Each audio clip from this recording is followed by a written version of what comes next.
Hello y'all, welcome back to my video. This is going to be my official June wrap up and let's just get into it because I have a lot to say. So this month was actually a really good reading month for me. I'm not gonna lie, it was the best reading month I've ever had.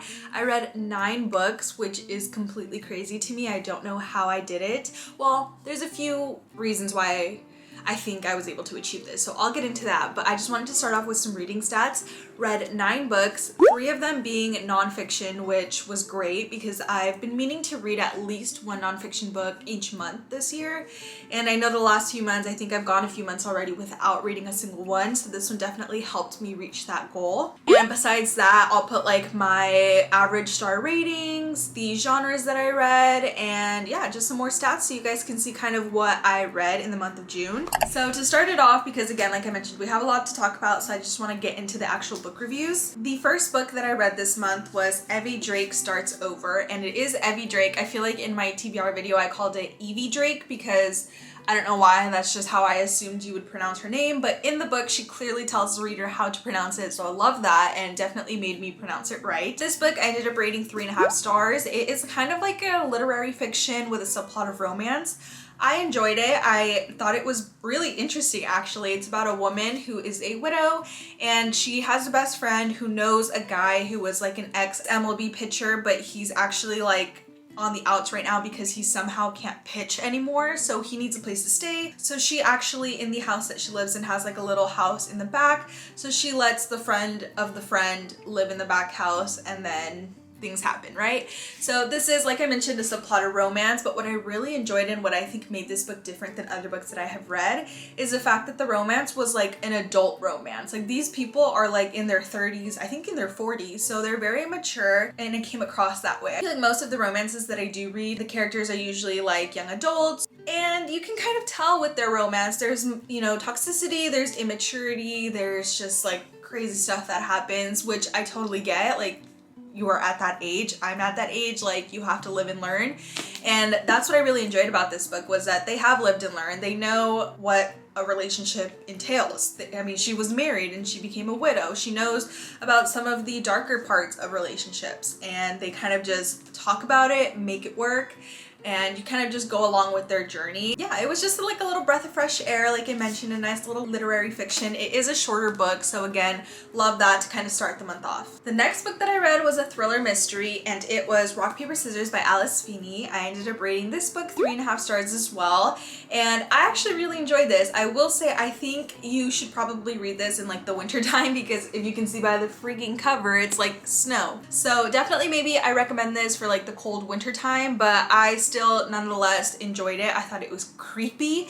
I thought it was engaging for the reader because it was kind of complex and like puzzle-like. There's dual POVs and there's like flashbacks, so it can be a little bit hard to follow. At least in my opinion, I was getting a little bit lost, but I did like that the author like through that in the book. There's like flashbacks through like letters that were written, dual POVs, and it all just felt very puzzle-like. You just didn't know who to believe. There was deceitful characters, there was unreliable narrators, like you just did not know what to believe, and I feel like that was this book's strength, and you usually want to find that in a good thriller mystery. For those reasons, I enjoyed this book and I would recommend it. It's not the best thriller I've ever read, but I still nonetheless would recommend it, and definitely especially for like the winter time because like I mentioned, it takes place in the snow. All right, next book is actually Magnolia Park's The Long Way Home by Jessa Hastings. This is book 3 in the Magnolia Park series, and this is the second book in Magnolia and BJ's perspective, or POV.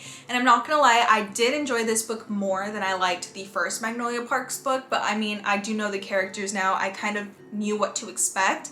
I feel like I did walk away with the same feeling of it being like 50% hate, 50% love, but I just thought I did enjoy it more than the first one. And I ended up rating this one 4 stars, so it was not a 5-star read for me, but that is pretty good, I think, especially for like those issues that I have towards Magnolia Parks and BJ, and just the toxicity and no communication whatsoever in their relationship. I mean, this is a dual POV like love story, so you do get like their inner workings, you get why they are the way they are, you get what they're thinking, so you kind of as the reader have more insight, of course, but just when they're like in front of each other, you just want them to talk to each other and they don't, or there's misunderstandings or there's bad timing. So it literally throws you for a loop. This book I did end up annotating a little bit, which is the first book in the entire series that I've annotated, but I figured Jessa Hastings knows how to write a romance, and some of these quotes will literally rip your heart out. I'll give her my heart for free in a heartbeat. Like, that's so cute. What else? She is the personification of color and light. Like, that's just me finding these random, you know, tabs and just give you a peek into what Jessa Hastings' writing is like. So again, for those reasons, I love this book because there are some very, very memorable quotes. And I am now very excited to continue the series because the next book is Daisy Hates the Great Undoing. And Daisy Hates is like my favorite book character ever, honestly. Like, I just love her so much. Her first book was 5 stars for me, so I can't wait to dive into that next book. For now, I guess that's all. There is one more Magnolia Parks book, which is after the next Daisy Hates book, and I am looking forward to it now. I kind of just want to see what's going to happen at the end of it. This one ended on a major cliffhanger, and like, it went somewhere that I did not imagine it would go to, so now I like need to know what's going to happen. So I might just be finishing up this series sooner than I thought. Before I move on from Magnolia Parks, I did want to mention that I don't even know if I like Magnolia Parks, like, as a character. She was getting on my nerves during this book, and yeah, I just wanted to throw that out there, that it's hard to love a book if you don't love the main character. But with that being said, like I mentioned, Jessa Hastings' writing makes it so worth it. You just feel the heartbreak. It's so visceral. Everything is so real and high stakes in like romance terms. So yeah, it's a very interesting relationship. It's very interesting to like put together these thoughts on this like series and book because I just feel like I have conflicting feelings, but overall they're positive. Okay, moving on to the next book. It is called Poverty by America. I actually do not own this book. I read it on my iPad or my Kindle, and I got it through my public library. So again, I don't own it, but this is a nonfiction book kind of just talking about poverty in America and how there's different systems that just aren't working for us, what could work. It taught me a lot. I feel like it was very, very educational. It was a very short book too, so I definitely recommend it if you live in America or if you don't and you just want to learn more. Like, there are so many things I learned through this book that you would think is common sense, but you just don't even think about it that way. For example, one thing that really stood out to me and that I still remember is the whole kind of thought of welfare and, you know, government assistance. Whenever someone, me included, thinks of welfare, you think of like low income people and having like food stamps or CalFresh, which is what it's called in California, Medi-Cal, free healthcare. But in reality, government assistance in welfare is also tax breaks, which benefit the rich. They are also student loans, which benefit students. So it's not just a low income system. It's more than that. So it just opened up my eyes a lot, and I don't know if I'm even getting the thought across adequately, but I definitely recommend it if you want to pick it up and learn something about poverty in America, or if just the state of our country is a little disheartening and you want to see what are the underlyings and the works behind everything. I recommend it. Next book was The Summer Pact. Now this book was an ARC that I received through NetGalley, so I read it, and I believe it comes out July or June. I'm not too sure. Let me double check. Comes out July 9th, so it might be out by the time this video is up, I'm not too sure, but I was able to read it because I got it as an ARC, an advanced reader copy through NetGalley, and I rated this book 3.5 stars. It is a literary fiction book, and it is the perfect book for the summer because it is 100% summer vibes. What I took away from this book was just the topic and image of friendship, like ride or dies, college friendships, and the effects that they have on your life. I will say that one of the things I didn't love about this book was actually the length of it. I feel like it could have benefited from being longer because I feel like the last maybe third of it was kind of rushed, and I would have enjoyed it to be, you know, just more thought out and more if us as the reader just got to spend more time with the characters and where they're at towards the end of the book. Basically, the power of friendship shines in this book. It's a really, really quick read. I read this in like 2 or 3 days because it was just super engaging. So yeah, I definitely recommend if you're looking for a summer recommendation. Next book that I read and finished was Everything I Know About Love by Dolly Alderton. This book I had it physically through the library, but I already returned it because I finished it. But I actually read this book, or I guess I listened to it through audiobook, which I think it was my first ever audiobook listen. So I had never listened to a book completely through audiobook, and I actually really enjoyed it. I found myself, you know, driving for work and turning it on and listening to it. And I actually really enjoyed reading like a nonfiction or a memoir through audiobook. So I think I will be doing that more moving forward. And I think that's also a reason why I was able to read 9 books this month, was because some of them were physical, some of them were digital, and some of them were audiobook. I didn't rate this book. I don't rate memoirs or nonfiction books anymore, so didn't rate it. I was like okay with the book. I feel like if I didn't read it, I would have been fine. I feel like I didn't miss out on anything, but I will say, I think if I read this maybe a bit earlier in my 20s, and maybe if I wasn't in like a super long-term relationship and was just having like a bunch of different changes in my life, then this book would have meant more to me, I guess. But with that being said, I still very much enjoyed it. This is someone's life, so of course there's that aspect to it, and I would recommend it, especially if you're a woman in your 20s. I do think you should read it. And yeah, that's it. It's also really funny, and there's like a super mix up of different things. There's like recipes, there's like letters, there's emails, there's just like storytelling. So yeah, it was great. It was a fun time for sure. Next book was Britney Spears' The Woman in Me. Now this one I read through my library physically, but again, I had to return it, so I don't have it on me. But this is another memoir, very short, super fast paced. It's about the icon Britney Spears, so of course I recommend it.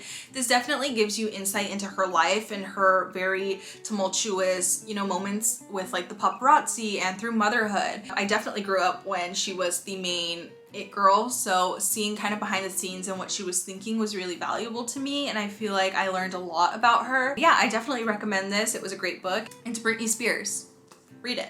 8th book that I read this month was actually It Starts With Us by Colleen Hoover. Now this is kind of the second book. Well, this is the sequel to It Ends With Us, which is Colleen Hoover's like most popular book, I think. It Ends With Us was a 5-star read in my opinion. It's about Lily, it's about Ryle, it's about Atlas. It's I'm not gonna get into it because it's a whole book with, I'm sure you guys have heard about it or know about it. But anyway, this is the sequel, and the movie for It Ends With Us comes out next month in August. So I definitely wanted to read this just to kind of see what happens after It Ends With Us and dive back into this world and get acquainted with these characters again. So this one I found to be, I don't know if I already said what I rated it, but I ended up rating it 4 stars. Essentially, I think this is the most tender romance that Colleen Hoover has ever written, or at least ones that I have read. I actually really enjoyed it. You can kind of tell. Actually, I don't want to go into it too much because if you haven't read It Ends With Us, if I talk about this, it's gonna spoil the book. So I'm not going to talk too much in depth about it, but yeah, it was definitely tender between the two main characters. You can just kind of tell that they're like soulmates. There's a character in this book that I really disliked, and if you read It Ends With Us, you kind of know who I'm talking about because it's the same character. But there's a plot twist in this book that I was not expecting, but I actually enjoyed it. I have found that, you know, Colleen Hoover does have plot twists in like all of her books, so I actually liked it. It kept me entertained. It was another thing that I was kind of rooting for and hoping would get resolved by the end of it. I think I gave this 4 stars because of the nostalgia and because of the characters in this book and my love for them. But if I was heavily debating between 3.5 and 4, but I ended up giving it a 4-star rating because of the nostalgia. So yeah, it's a great romance. Definitely read It Ends With Us first though. And now the last book that I read this month, the 9th book. I cannot believe it. Hopefully my reading months continue to be really good. But anyway, the last book that I read in June was How to End a Love Story by Yulin Kwong. Now Yulin Kwong is actually the screenplay writer, I believe, for the Beach Read movie or People We Meet on Vacation, one of Emily Henry's books. So I thought that was really interesting. Well, this book was a book of the month pick, which of course is that's how I got it. But it also was a Reese's Book Club pick. So a lot of things going for this book, and I've kind of just seen it everywhere. So I had to pick it up. The premise or like synopsis of this book is super interesting. It's about this woman named Helen. The two main characters are Helen and a guy named Grant, and the way they know each other is very crazy. Basically, Helen had a sister in like high school, but the sister actually jumped in front of Grant's car and did not make it out. So, and then Helen is an author, but one of her books her book series is getting adapted into a movie. So she gets invited to be like part of the writer's room, and the head writer, I believe he's the head writer, is Grant, the guy who hit her sister with a car. So it's very interesting. I've never read anything like that. I found that to be very unique. Moreover, I feel like the first half of this book did not have me convinced. I wasn't feeling, you know, any love towards the characters. I wasn't convinced of their romance. I didn't like how it kind of formed. Yeah, I just wasn't invested in the first half of the book, but I was already halfway through, so I said, you know what, let me just finish it. And I will say I enjoyed the last half a lot more, so much so that I feel like if I had just read the first half and it kind of kept going on that path, I would have rated this maybe 3 stars. But the second half of the book really kind of picked it up and made it up, so I ended up rating it 4 stars. But I did want to put that out there that I did really enjoy the last half of this book a lot more than the first half. The romance got a lot better. It got more convincing. This guy literally begs on his knees for our main character. Like, it just, you get those tropes that you start identifying with like typical romances. So I would recommend it if you know about the whole lore of like Yulin Kwong and Beach Read and Emily Henry, just so you can kind of get familiar with her as an author and what her writing style is like and like what to look forward to in a sense. But honestly, like, there are better romance books out there in my opinion, so take that how you will and with a grain of salt. But this was the last and final book I read in June. I cannot believe that I read 9 books. Again, I'm so still kind of blown away by that fact, but definitely gonna grind and hopefully get a good amount of reads in for July. So thank you guys so much for watching. That is it. I hope you guys enjoyed, and I'll see you in the next video. Bye!